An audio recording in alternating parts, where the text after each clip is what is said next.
Sinaptogênese, sinapses, sabe o que é isso? Pois bem, a formação das sinapses, que são o encontro dos neurônios para que a informação seja elaborada dentro do nosso cérebro, é muito importante. Por quê? Porque nessa formação de sinapses ocorre uma taxa bastante elevada, onde o nosso cérebro ele começa a se especializar, né? Então, nos primeiros anos de vida, o cérebro ele experimenta um crescimento físico e uma expansão muito rápidos. E este é o período crítico para o desenvolvimento de conexões neurais. Por que isso acontece? Porque normalmente nessa idade que você vai descobrir se essa pessoa tem algum tipo de problema vinculada à ordem mental, à ordem cognitiva, como que essa pessoa vai ter o seu desenvolvimento, ainda que algumas pessoas não prestem muita atenção, mas uma criança que vai ter autismo, normalmente ela, a partir do 6º mês, ela começa a ter um crescimento muito grande da sua cabeça, que depois estabiliza. Existem várias condições aqui que essa parte de sinapse, que é esse encontro para a informação, acontece. E existe algo chamado poda sináptica, que também se inicia na infância, onde as conexões neurais menos usadas são eliminadas em prol das mais utilizadas, tornando as redes neurais mais eficientes. Ou seja, aquelas conexões que são importantes ficam, as conexões que não são muito utilizadas, exclui. Por isso que se diz, às vezes, eu não concordo muito, mas em relação às telas.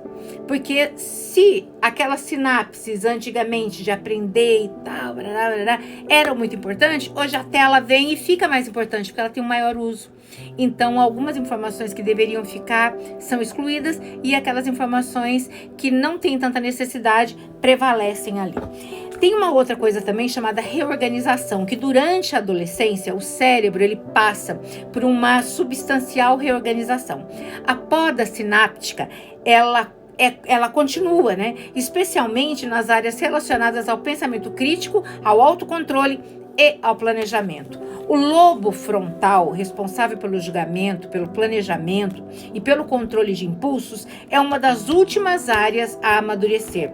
Este desenvolvimento ele se estende até a idade adulta jovem, né? O que ajuda a explicar certos comportamentos típicos da adolescência. Por volta dos 25 anos, que acredita-se que o cérebro atinja um estado de maturidade em termos de desenvolvimento vinculada à nossa parte neural. Isso significa que o cérebro,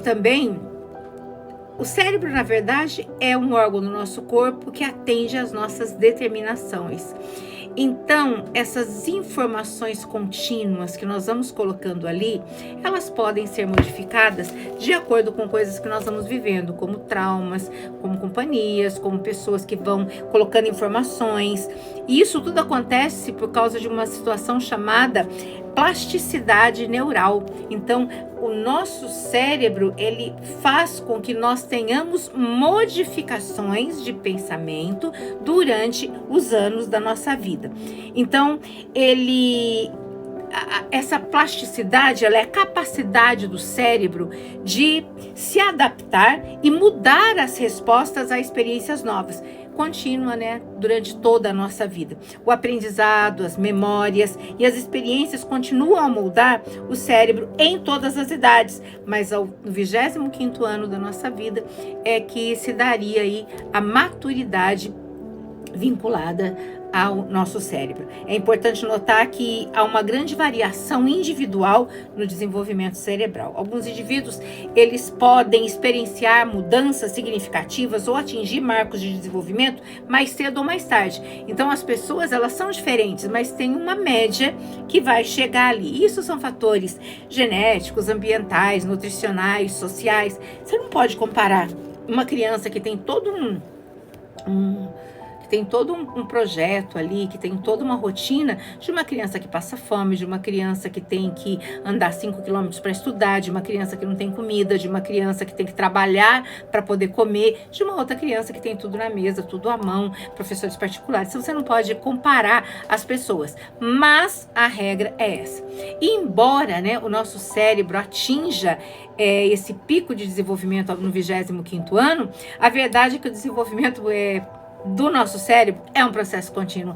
E isso é uma estimativa, mas não dá para ser colocado como uma verdade absoluta. A formação das nossas emoções no ser humano, ela envolve essas áreas do cérebro, e isso é muito importante, porque quando a gente fala de sinapses, que elas desenham um papel central na formação da memória, uma vez que são os pontos de contato entre os neurônios, permitindo a transmissão de sinais elétricos e químicos para a nossa comunicação, ou seja, são essenciais para a nossa comunicação cerebral. Quando ocorre a aprendizagem ou uma exposição a novas informações, isso se dá. Ou seja, os neurônios são fortalecidos ou enfraquecidos, que é um fenômeno conhecido como plasticidade sináptica.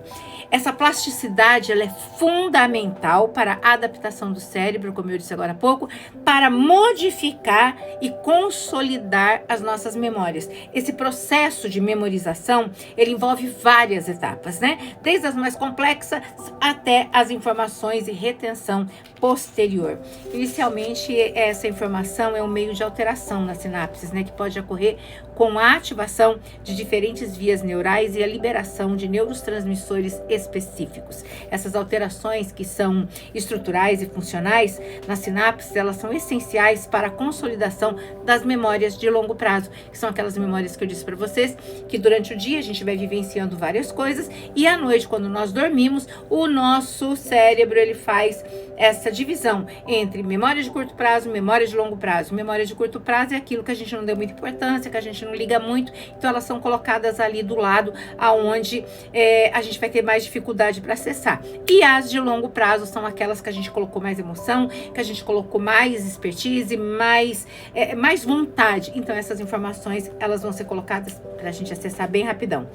Uma vez armazenada a informação, essa informação pode ser recuperada quando é necessário, ativando as redes neurais responsáveis por seu armazenamento, que foi o que eu disse agora, entre memórias de curto prazo, memórias de longo prazo. E a eficácia desse processo de recuperação está intimamente ligada à força e à estabilidade das conexões sinápticas relacionadas à memória em questão. Por isso que quando as pessoas têm Alzheimer, uma das consequências do Alzheimer é a perda de memória.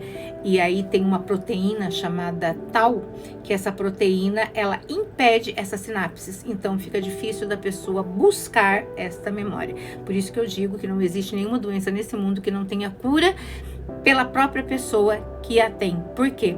Porque nós é que damos informações para o nosso corpo o tempo inteiro do que pode e o que não pode ser feito. Somos nós que fazemos isso. Hoje nós temos estudos, vários estudos, aonde é possível dar uma informação para o nosso corpo apenas com o nosso pensamento. Então o nosso pensamento também é capaz, nós somos o pensamento, nós somos as nossas mentes, de reformular, melhorar e qualificar as células do nosso corpo, assim como a parte neural e todas as funções do nosso corpo. Nós ainda não temos essa capacidade, pelo menos eu não conheço, de regeneração de órgãos que nós não viemos com eles, mas aquilo que nós temos em relação a doenças que foram causadas pós o nascimento ou ainda dentro da estrutura do nascimento, a gente pode recuperar utilizando a nossa excepcional forma mental. Afinal de contas, tudo que está em cima está embaixo e o universo é mental. E além disso tudo, a plasticidade sináptica, ela desempenha um papel fundamental na capacidade do cérebro de se adaptar em toda a nossa vida, né?